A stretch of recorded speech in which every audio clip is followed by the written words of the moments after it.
Les djihadistes sont des mercenaires. Ils sont payés par des États pour déstabiliser d'autres États, souverains en général. Donc, et on va pas répéter 10 fois la même chose. Hillary Clinton l'a dit en commission sénatoriale aux États-Unis, c'est facile à retrouver, qu'ils avaient financé Daesh via des pays du Golfe à qui ils ont demandé de les payer. Il faut savoir que les blessés de Daesh étaient soignés en Israël, pour ceux qui allaient en Syrie, d'accord?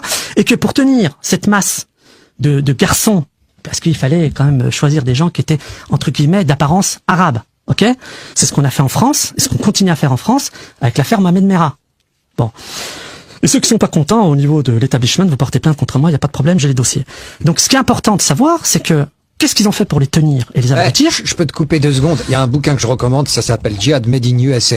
Si tu connais. Ouais, je connais. Voilà. Donc c'est de Mohamed Hassan qui l'a écrit. C'est Michel Collomb qui l'a édité. Tout à fait. Et là, il explique tout ce que tu as dit sur et donc ceux qui tirent les ficelles. Et ce qui est très important par rapport à ce tirage de ficelles, parce qu'on les a en France et c'est le même scénario. Comment on a fait pour les tenir? On a mis le Captagon. Captagon, alors écoute, la drogue des soi-disant djihadistes, que c'est une drogue de synthèse aussi, petite gélule blanche, enfin bref. Alors là où tu vas être mort de rire, c'est qu'un des plus gros chargements de Captagon qui s'apprêtait à partir en Turquie, on sait, porte d'entrée pour ceux qui veulent, à l'époque, déstabiliser la Syrie, régime d'Assad, ce qui n'est plus le cas aujourd'hui, ça a été découvert en France, par les douanes françaises.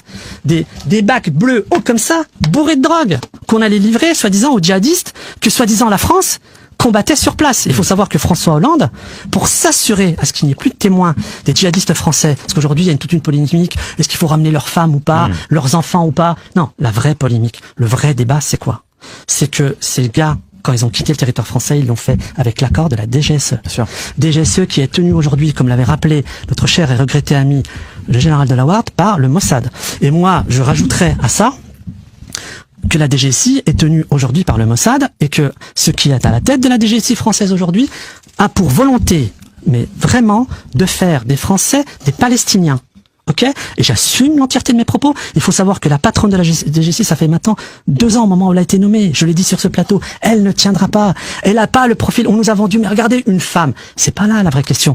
Dès le départ, elle n'avait pas les compétences. C'était la porte-parole du syndicat des commissaires. Et là, elle vient de craquer. Elle a perdu 10 kilos, elle est complètement émaciée, les cheveux gris, les yeux exorbités. Elle a demandé à démissionner parce qu'elle s'est rendue compte qu'au sein de la DGSI, il y avait des groupuscules qui détournaient de l'argent pour commettre des assassinats ciblés. Contre qui? Des patriotes. Denessé, Marlex ont été tués avec cet argent-là. Il faut le savoir. Et quand j'ai rapporté le fait que aujourd'hui, pourquoi la DGSI a mis en place une structure qui s'appelle Al-Lat, que j'ai dénoncé dès le début. Alors aujourd'hui, certains le reprennent en m'invisibilisant. Moi, la question n'est pas là. C'est que au moins le courage d'aller jusqu'au bout du combat si vous le prenez. Qu'est-ce qui s'est passé? C'est que la DGSI française a mis en place des structures qui préparent aux attentats de demain. Ok? Je n'ai aucun respect, je le dis sur ce plateau, pour le procureur antiterroriste de Paris. Aucun. Je lui ai donné la possibilité de faire tomber un réseau terroriste au sein de la DGSI qui est en lien avec des djihadistes que eux-mêmes ont formés pour aller faire un attentat à la gare Saint-Lazare, qui est la gare la plus fréquentée d'Europe, ainsi que sur le boulevard Haussmann. Pire, c'est que mon ex-compagne qui fait des partous avec eux l'a rapporté, et je l'ai rendu public dans un procès verbal. Il n'y avait pas une histoire à la préfecture de police où il y avait une attaque au couteau dans un des... Tout à fait. Le principal responsable de la DGSI, qui était un mec extrêmement aguerri, qui était en train de monter un dossier suite à l'affaire Epstein. Il faut savoir qu'il était en contact, et il faut savoir que les Américains, via la cellule trafic humain du FBI, qui a été bizarrement démantelée par Biden avant de partir, avaient accepté de travailler avec 2 agents français, parce qu'ils estimaient que le gars était aguerri et voulaient plus avoir affaire au parquet de Paris.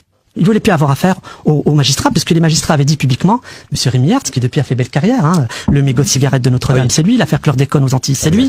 Donc, voilà, belle carrière, aujourd'hui à la tête de la Cour de cassation, hein, qui a passé un entretien auprès d'Édouard Philippe. Jamais vu dans l'histoire de la Ve République, c'est Édouard Philippe qui a fait passer les entretiens au futur procureur de Paris. Bon, c'est jamais vu. Bon. Donc, s'il a été choisi, c'est pas par hasard. Eh ben, ce monsieur a dit, lorsqu'il a été évoqué l'affaire Epstein, puisqu'on avait des témoignages de jeunes filles mineures qui avaient été envoyées sur son île, via l'association Innocence en danger, il a rapporté, mais il n'y a rien dans ce dossier. Ben voyons. Donc les Américains, quand ils ont vu ça, ils ont dit on va quand même travailler avec quelqu'un qui travaille sur le dossier. Ils ont ouvert un canal, ce qu'on appelle un canal. Oui, merci, je rappelle que je suis pas suicidaire. Voilà. J'ai répondu. Tu n'es pas suicidaire. Et puis pareil, hein, au lieu de me prendre dans le dos comme vous avez fait rue de Tocqueville, bande d'enfoirés, ou bien en bas de chez moi il y a de ça quelques temps, vous me prenez de face. Faut monter la chronique. Mourad règle ses comptes. D'ailleurs, tu remarqueras, je te ferai savoir que quand même depuis la lettre de Retailleau, il y en a beaucoup qui ferment leur gueule et qui gèrent beaucoup moins, parce que c'est quand même le ministre de l'Intérieur qui reconnaît quand même les faits concernant mon affaire. Alors faut qu'on clôture vite parce qu'il y a la chronique de notre